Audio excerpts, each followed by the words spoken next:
perguntar para vocês três advogados que estão na tela comigo.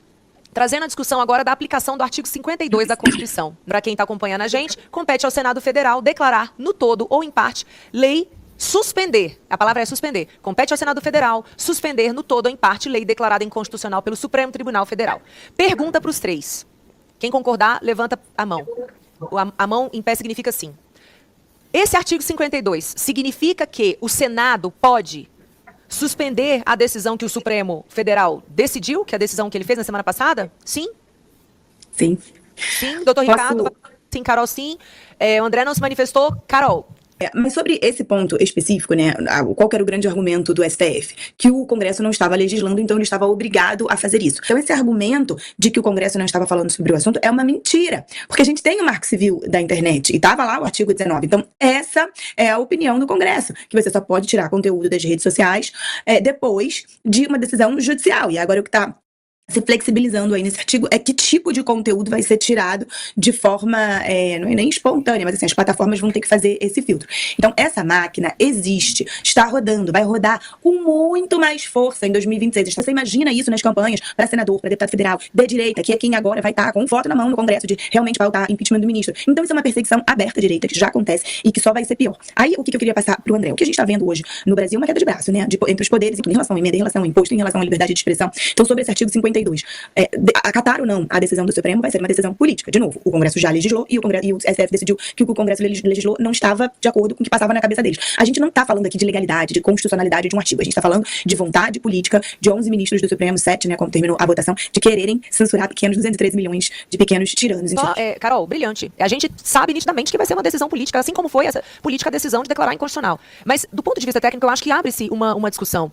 E é possível defender? Eu passo a primeira palavra agora para o doutor, vou deixar para o doutor Ricardo primeiro. Doutor Ricardo, na sua opinião, o Senado tem esse poder, então, de suspender a aplicação dessa lei? Dessa lei não, dessa decisão do Supremo? Sim, eu vou expor bem rápido, não vou entrar em pormenores aqui. Eu também gosto de expor na teoria e na prática do direito, e não atacar instituições, nem simplesmente para expor por que o artigo 52 é constitucional e por que o que está ali é correto. Vamos expor aqui, tendo que o Brasil, apesar de todos falarem democracia, o Brasil, como os Estados Unidos, é uma república democrática. Aqui é uma república constitucional, não é uma república democrática. Aqui a palavra Constituição, da Constituição, a democracia não está presente na nossa Constituição, nem nas emendas e nem nos artigos da Constituição. Não tem a palavra democracia, porque a democracia é uma escolha popular, sim, mas que muitas vezes leva, quando escolhido errado, a uma oligarquia de tiranos, uma oligarquia de pessoas contrárias à vontade popular. A diferença de um sistema republicano é que há o checks and balance, e esse checks and balance, eu, cidadão, retirar esses que estão lá no poder. Então aqui o impeachment, por exemplo, não é apenas de ministro ou de senador, de presidente, senão no sistema que tem igual ao Brasil, que tem pelo Congresso, mas aqui o cidadão, se ele acha que um governador está ruim, um xerife está ruim, se um prefeito, ele tem um recall, e através do voto democrático, e aí a escolha popular, retira-se aquele republicano que ali representa, porque aqueles poderes republicanos é exatamente que o Congresso e que o Senado praticam no Brasil e aqui nos Estados Unidos. Então, apenas para terminar esse fato, o poder republicano de checks and balance, de poderes, garante ao Senado, que foi eleito democraticamente pelas pessoas, esse poder em relação à opinião popular pública. Se houve um sistema, no devido processo legal, de todo o processo administrativo, para que essa lei chegasse a essa exposição, igual aqui, a mesma coisa. Eu não posso dar uma decisão que vai contrária aos princípios constitucionais e que não tem uma segurança jurídica daquilo que é futuro, que ela vai ocorrer. E por isso existe esse artigo que ele expõe a possibilidade de controle dos poderes. E volte-se a constitucionalidade daquilo que foi aprovado pela Comissão de Constituição e Justiça, foi aprovado nas comissões, foi aprovado pela maioria do Senado, aprovado pela maioria da Câmara e se tornou lei. É que a gente está numa discussão aqui controversa. Vou voltar agora para o doutor André Marsiglia para ele responder a pergunta. Na opinião do doutor Ricardo, ele entende que sim, que o Senado pode suspender. Doutor André, sua opinião, o Senado pode? A gente entende que tem check and balance, a gente entende essa configuração da República. Mas a letra da lei, da Constituição, será que ela pode ser interpretada dessa maneira?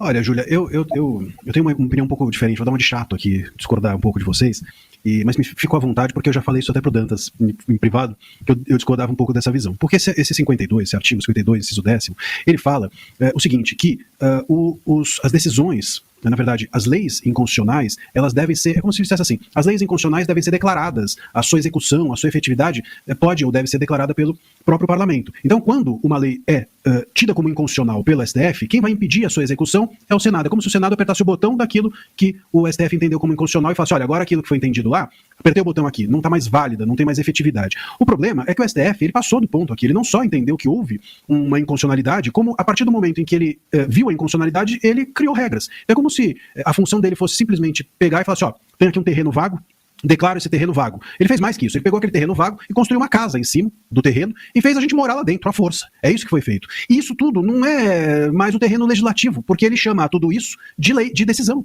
E a Constituição não pode, e o Parlamento não pode invadir a seara da decisão judicial. Então, o que eu quero dizer, enfim, resumidamente, é o seguinte, esse artigo, ele diz que cabe ao Parlamento declarar que a eficácia de uma lei inconstitucional não está mais válida. Certo, só que o STF não ficou nisso. O STF, ele decidiu, a partir desse terreno da decisão, ele passou a criar regras. E essas regras, se dependessem desse artigo 52 para serem válidas, a gente precisaria entender que decisões do STF seriam apenas válidas se o parlamento assim entendesse. E o parlamento não pode. Porque se o parlamento passar a entender que as decisões do STF são válidas ou inválidas, acabou o STF também. Aí o parlamento pode passar a decidir tudo a partir desse artigo. Então, o problema desse artigo é que ele não previa a possibilidade do STF ir adiante por meio de uma decisão judicial e fazer regras. Ele previa a possibilidade de que o STF parasse ali na inconstitucionalidade e devolvesse a bola para o parlamento. O que fez, portanto, o STF foi avançar algo que não está nem na nossa Constituição. Então, se a gente for pensar, não é o 52 que impede o STF de fazer o que fez, é tudo. É a Constituição inteira.